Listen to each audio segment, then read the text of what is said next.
పోరుగడ్డలో మరొకసారి ఉద్యమం గెలిచే ఉద్యమం కావాలని రాష్ట్ర వ్యాప్తంగా ఉన్న తుడుందెబ్బ శక్తులంతా ఏకమై రాష్ట్ర కమిటీ ఎన్నిక తర్వాత మొదటిసారి మళ్ళా ఇదే గడ్డపైన మనం ములుగు జిల్లా కమిటీ సమావేశం నిర్వహించుకున్నాం. దానిలో భాగంగా సభాధ్యక్షులు కొప్పుల రవి గారికి, అదేవిధంగా ముఖ్య అతిథిగా వచ్చిన జాతీయ అధ్యక్షులు ఈసం సుధాకర్ గారికి, అదేవిధంగా పొడెం బాబు గారికి, జాతీయ ఉపాధ్యక్షులు రాష్ట్ర ఉపాధ్యక్షులు పులిసే బాలకృష్ణ గారికి, రాష్ట్ర కార్యదర్శి కోరగట్ల లక్ష్మణరావు గారికి, మా దారబోయిన రమేష్ అన్నకి, విద్యార్థి మిత్రుడు గణేష్, అదేవిధంగా మా గురువు గారు సోలం శ్రీనివాస్ సార్, అదేవిధంగా ఏఎస్యు నేత లక్ష్మణ్, కళాకారులు, అదేవిధంగా స్టేజీ ముందున్న ఉద్యమ నేతలందరికీ తుడుందెబ్బ ఉద్యమవందనాలు. మిత్రులారా, మొదటి సమావేశం మనము ములుగు నుంచి వెళ్ళి ఆ రోజున పట్టుబట్టి బాబన్న కూడా ముందే ములుగు ఎందుకు డిక్లేర్ చేయాల్సి వస్తుందంటే ఇప్పుడున్న సందర్భాన్ని, ఇక్కడున్న నాయకులంతా అయితే ఉద్యమం తెలవని నాయకులు కాదు, అందరూ ఉద్యమం తెలిసిన వాళ్ళే, రాజకీయ పార్టీల వైఖరి తెలిసిన వాళ్ళే, యుద్ధం ఎట్లా చేయాలనో తెలిసిన వాళ్ళే. ఇంతకు ముందే బాలకృష్ణ గారు చాలా స్పష్టంగా చెప్పిండ్రు. అంటే డిగ్రీ ఆ దశల్నే జైలు పాలై, కేసుల పాలై ఇవాళ ఈ రోజు వరకు కూడా కొనసాగుతామంటే ఎంత కమిట్మెంటు ఉద్యమమో అర్థం చేసుకోవాల్సిన సందర్భం.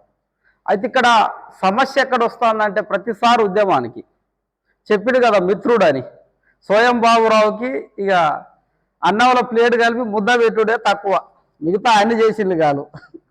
అంటే అంత నమ్మిండ్రు, జాతికి ఏదో చేస్తారు. మరో కొమరం భీం తుడుందెబ్బ ఉద్యమకారుడు, అధ్యక్షుడు కాబట్టి అనివార్యంగా విద్యార్థి దశలు ఉన్నప్పుడు నమ్ముతాం.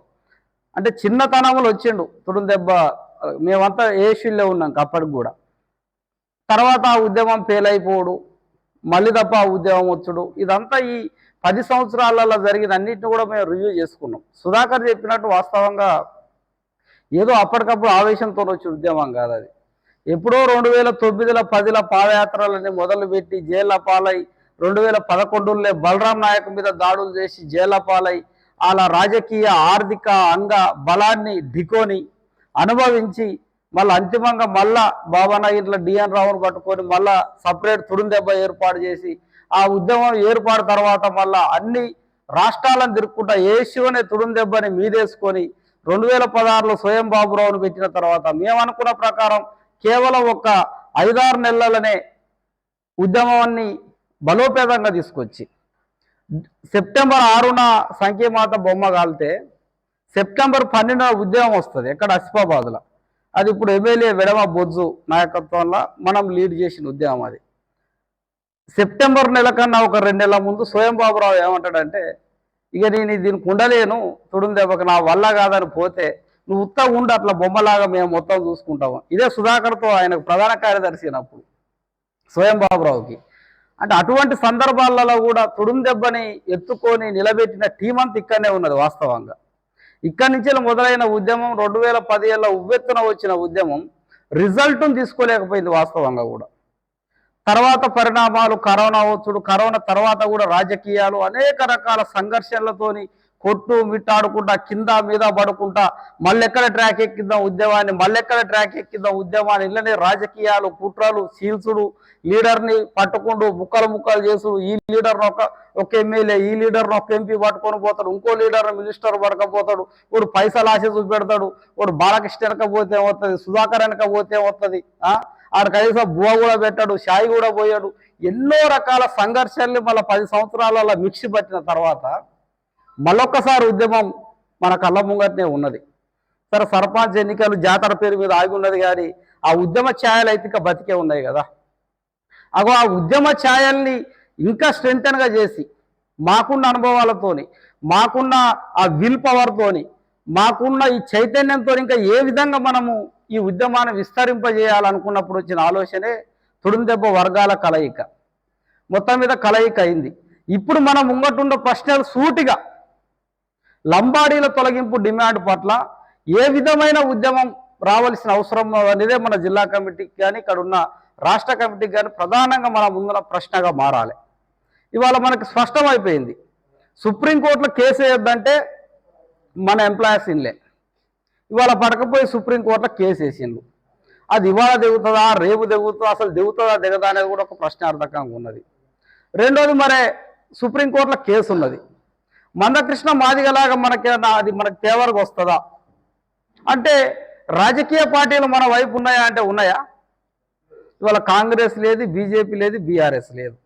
మొన్నటి వరకు కొంత ఆశ ఉండే కాంగ్రెస్ ఏదో చేస్తుందని. ఇప్పుడు సుప్రీంకోర్టుకు 1900 సంవత్సరాల నుంచే లంబాడీలు ఎస్టీల రిపోర్ట్ రాసేసింది ఆల్రెడీ కౌంటర్. ఆదివాసులు వేసిన స్పెషల్ లీవ్ పిటిషన్ అనే దాన్ని కొట్టేయండి, అది తప్పు, లంబాడీలు ఎస్టీలే అనేది రాసిండ్రు. అంటే ఇప్పుడు ఏ రాజకీయ పార్టీకైనా గిరగుసునాలో రాజకీయ పార్టీ పెట్టినా కానీ గదే అర్థం. ఎందుకంటే రాజకీయ పార్టీ యొక్క నేచర్ ఏంటిది? ఓట్లు అనుకున్నప్పుడు మన ఓట్లు వాళ్ళన్నట్టే మన ఓట్లు తక్కువ ఉన్నాయి, లంబాడీల ఓట్లు ఎక్కువ ఉన్నాయి. మన జనాభా 10 నుంచి 15 అయితే లంబాడీల జనాభా 60 లక్షలు అంటారు. మనం 10 స్థానాలలో ఉంటే వాళ్ళు 60 ఎమ్మెల్యే స్థానాలలో ఉంటారు. ఎవరన్నా ఆదివాసుల వైపు ఉంటే రాజకీయాలు తలకిందులు చేస్తామని అంటారు. వాళ్ళకున్న చైతన్యం ముందు మన చైతన్యం అనేది నిలబడలేకపోతుంది. మనకున్న ఓట్లను కూడా ఏ రాజకీయ పార్టీ వైపు వేస్తామో ఆ చైతన్యం కూడా మన దగ్గర లేదు. కృష్ణ మాదిగ వాళ్ళ వర్గీకరణ డిమాండ్ను సాధించగలిగిందంటే తెలంగాణలో 80 లక్షల మాదిగల ఓట్లు, దక్షిణ భారతదేశంలో కృష్ణ మాదిగ అనేది ఒక ఐకాన్. కాబట్టి బీజేపీకి మాదిగల ఓట్లు పడాయి. మాదిగలంతా క్రిస్టియన్ మతంలో ఉంటారు. క్రిస్టియన్ మతంలో ఉన్నది ఏ పార్టీకి ఉంటారు? క్రిస్టియన్ అంతా కాంగ్రెస్కి ఫేవర్గా ఉంటారు. కాబట్టి కాంగ్రెస్కు ఓట్లు పడొద్దంటే దక్షిణ భారతదేశంలో ఉన్న ఓట్లు బీజేపీకి రావాలంటే మందకృష్ణ అనే ఒక ఫిగర్ వాళ్ళకి అవసరం పడ్డాడు. కాబట్టి విశ్వరూప మహాసభ కృష్ణవాదిగా ఒత్తడు, కౌగిలించుకుంటాడు మోడీ, ఒక పెద్ద షో చేసి మొత్తం మీద ఎన్నికల విజయంలో అయితే బీజేపీకో 9 ఎమ్మెల్యేలు వచ్చినాయి, 10 ఎంపీలు కూడా వచ్చినాయి. రాజకీయ రిజల్ట్ చూపెట్టాడు కాబట్టి మోడీ 5 జడ్జీల ధర్మాసనం కొట్టయితే 7 జడ్జీల తర్వాత విద్యార్థి కమిటీలు వేయాలి, మహిళా కమిటీలు వేయాలి, కళాకారుల కమిటీలు వేయాలి, 175 మండల కమిటీలు వేయాలి మా బాలకృష్ణ గారు చెప్పినట్టు. తర్వాత 2000 గ్రామ కమిటీలు వేయాలి. అప్పుడు మాత్రమే ఒక సమతూలిన సమకాలిక ఉద్యమాన్ని తీసుకురాగలుగుతామనే ఒక దృఢ సంకల్పంతో ఏప్రిల్ 30 వరకు మేము ఏ ప్రోగ్రాం పెట్టుకోలేదు. ఇక కేవలం కమిటీ నిర్మాణాల ప్రోగ్రాం, ఇంకొకటి లేదు. కమిటీలని నిర్మాణం అయిన తర్వాత అప్పుడు ముచ్చట. మనోళ్ళంతా రాజకీయ పార్టీల మత్తులు ఉన్నారు కదా, మనోళ్ళంతా ఆ పార్టీలు ఉన్నోని వాళ్ళకి అర్థం చేయించగలగాలంటే కంపల్సరీ మనం సమీకరించాలి, బోధించాలి, పోరాడాలి. ఈ 3 సూత్రాల ప్రకారం మనం పోవాలి. కాబట్టి ఇవాళ మనం ఈ యొక్క జిల్లా కమిటీ ఎన్నికను మనం పెట్టుకున్నాం. దీని తర్వాత కూడా ఒకదాని తర్వాత ఒకటి డేట్లు కూడా మనకు ముంగట కనిపిస్తాయి. దాంట్లో వీళ్ళు ప్రధానంగా ఏంటంటే ఖచ్చితంగా ఒక కమిట్మెంట్తో ఉండాల్సిన అవసరం వస్తుంది. ఎందుకంటే అందరికీ రాజకీయ పార్టీలు ఉంటాయి, కానీ ఈ తరుణంలో ఏ రాజకీయ పార్టీ కూడా ఆదివాసీల పక్షాన్ని నిలబడతలేదు, ఏ పార్టీ కూడా నిలబడతలేదు. రాజకీయం నేచర్ ఎట్లుంటుందంటే, ఇగో ఈ జెండా ఉన్నోనికి ఏ రాజకీయ పార్టీ మీద ప్రేమ ఉండొద్దు. ఫస్ట్ ఆఫ్ ఆల్ గుర్తుపెట్టుకోవాల్సింది, ఈ జెండా ఉన్నోనికి రాజకీయ పార్టీ మీద ప్రేమ ఉండొద్దు. మేము మేడారావును ప్రహ్లాద్ మీద దాడి చేసినప్పుడు లంబాడీలు కాదు మా మీద పిటిషన్ ఇచ్చింది, కోయలే ఇచ్చిండ్రు. అంటే అట్లుంటారు మన లీడర్లు. మొన్న ఒక మంగపేట మండలం ఒక డిస్కషన్ జరిగింది. ఒక సోషల్ మీడియా నెంబర్ ఉంటుంది నాకు, ఇప్పుడు కూడా మన మీటింగ్ అంతా అప్డేట్ పోతుంది. ఆ అప్డేట్ నెంబర్ మీదనే కంప్లైంట్ చేశారు ఒక కార్యకర్త, మన లీడరే, తుడుల దెబ్బ లీడరే. ఇగో ఈ పిల్లగాని ఆధార్ కార్డు పడకపోయి కూర్చోబెడతాడు ఎస్ఐ. మా గణేష్ అంటారు ఈయనెందుకో గానెందుకు పడకపోతారని నేనంట. ఏంటంటే వ్యతిరేకంగా పోస్టులు పెట్టి, అంటే ఆదివాసులకు అన్యాయం జరిగితే కూడా పోస్టులు పెడితే మళ్ళా తుడుందెబ్బ లీడరే పోయి ఇచ్చుడు అనేది దుర్మార్గమైన చర్య. ఉండొచ్చు పార్టీలు కాదంటలేవు. మొన్నటిదాకా సీతక్కతో పనిచేసిన నేను కాంగ్రెసా? అక్కడ ఆదివాసీల అస్తిత్వం నిలబడాలి, సీతక్క గౌరవం నిలబడాలి, జాతి అంతిమంగా మన ఆలయం నిలబడాలి, అంతే కదా. ప్రతిదానికి ఒక కమిట్మెంట్ ఉండాలి లీడర్కి. ఇవాళ ఏ పార్టీ అయినా నువ్వు ఏ పార్టీ నీకు అనుకూలంగా ఉన్నదని ప్రేమిస్తుందని చెప్పండి. అటువంటి ఆలోచనలు డైరెక్ట్ పార్టీకి పోవచ్చు, నో ప్రాబ్లం. ఈ జెండా ఆ జెండా ఎందుకు, అంతే కదా. ఆ కమిట్మెంట్ లేకపోవడం వల్లనే ఇవాళ మనకి డిమాండ్ పట్ల మనం వెనకబడిపోతాం. ఆ డిమాండ్ సాధనలో కూడా మనం వెనకబడిపోతాం అనేది ప్రధానంగా గుర్తించడం ఈసారి మనం అదే గుర్తించడం మనం ప్రధానంగా రాజకీయాలకు సంబంధం లేకుండా ఇండిపెండెన్స్ లీడర్షిప్ ఉండాలనేది ఇప్పుడు మనకు రివ్యూలు వచ్చింది మెయిన్ క్యాడర్ అనేది. కాబట్టి అట్లా ప్రతిదాన్ని ప్రక్షాళన చేసి ఖచ్చితంగా మనము ఈ దఫా వచ్చే ఉద్యమంలో మాత్రం లంబాడీల తొలగింపు ఉద్యమం అనేది అనివార్యంగా జరగాలి. అది తుడుందెబ్బతోనే జరగాలి. తుడుందెబ్బతోనే జరగాలనేది 3 రాష్ట్ర కమిటీల నిర్ణయం. అది మనం ఆ జెండా ద్వారానే సాధ్యం. దాన్నే మనం నిలబెట్టాలనేది మనం కమిట్మెంట్తో మనం వచ్చినాం. కాబట్టి ఖచ్చితంగా మనము రాజకీయ పార్టీల సపోర్ట్తోనే చేయగలుగుతాం. నేను ఒక విన్నపం కూడా చేయదలుచుకుంటాను. లంబాడీల తొలగింపు డిమాండ్ అనేది ఆదివాసీ ఎమ్మెల్యేల చేతిలో లేదు, ఆదివాసీ ఎంపీల చేతిలో లేదు, ఈవెన్ మంత్రి సీతక్క చేతిలో కూడా లేదు. అనుకున్నప్పుడు వాళ్ళు మనం ప్రస్తుత సమయంలో విమర్శించాల్సిన అవసరం లేదు. అప్పుడు ఏమవుతుంది, నీకు అది ఉపయోగం లేని విమర్శ అవుతుంది, ఉపయోగం లేని కొట్లాట అవుతుంది. ఎందుకు లేదంటే ఇవాళ ఎంటైర్ వాళ్ళ 60 ఎమ్మెల్యే స్థానాలలో వాళ్ళు పాతకపోయినప్పుడు ఇలా పొలిటికల్ లాబింగ్ పనిచేస్తుందా? ఇలా పొలిటికల్ లాబింగ్తో అది సాధ్యం అవుతుందా? మరి కాదనుకున్నప్పుడు వాళ్ళతో ఎంత మేరకు ఉపయోగపడతారో, వాళ్ళకు కూడా జాతి మీద ప్రేమ ఉంటుంది. వాళ్ళు సేవాలాలు టోపీలు పెట్టుకొని ఎగురుతలా, లేకుంటే భద్రాచలం వచ్చి సభలు పెడితే తెల్ల వెంకట్రావు పోయి ఎగురుతలా అనేది అది యుద్ధ రంగంలో తుడుందెబ్బ తెలుసుకోవాల్సిన డిమాండ్. అది మనం చేసిన పని వైపు మనం ముందుగా పోవాల్సిన అవసరం ఉన్నది. అది ఎవరైనా కానీ ఇప్పుడు మాత్రం రాష్ట్ర కమిటీగా ఓన్లీ ఫోకస్ మనం ఎట్లా విస్తరించాలి, ఎట్లా చేయాలి, ఏ విధంగా మనము బలపడాలనే దాని మీద ఫోకస్ ఉండాలి.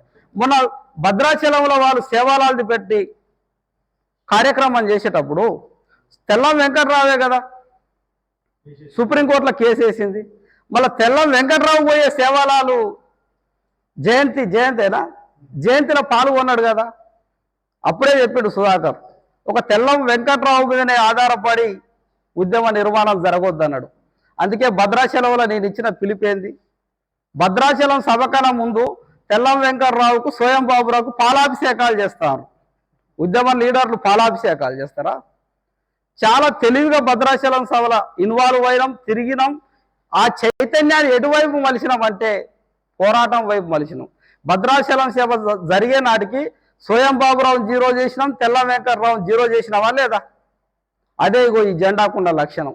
అంతిమంగా ఆడికి వచ్చిన ప్రజల్ని కూడా మనం యుద్ధ రంగంలో ఉంచగలిగినాం. ఇవాళ అదే గడ్డ మీద సేవాలాలు జరిగినప్పుడు మొన్న అడ్డుకుంటూ పెద్ద పనేం కాదు మాకి. సేవాలాల్ మీటింగు భద్రాచలంలో పెట్టినప్పుడు అడ్డుకుంటూ మాకు పెద్ద పనేం కాదు ఇక్కడ కూర్చున్న టీంకి. కానీ చూద్దాం ఎట్లుంటుందో జరగని, అది కూడా జరగాలి కదా. వాళ్ళు ఏం చేస్తారో కూడా తెలవాలి కదా. ఇప్పుడు అర్థమైంది, నువ్వు యుద్ధానికి పోవాలంటే మనకు సైన్యం ఉండాలి, సైన్యం ఉండాలంటే నిర్మాణాలు ఉండాలి, నిర్మాణాలు లేకుండా మనం ఏ పని కూడా చేయలేం. కాబట్టి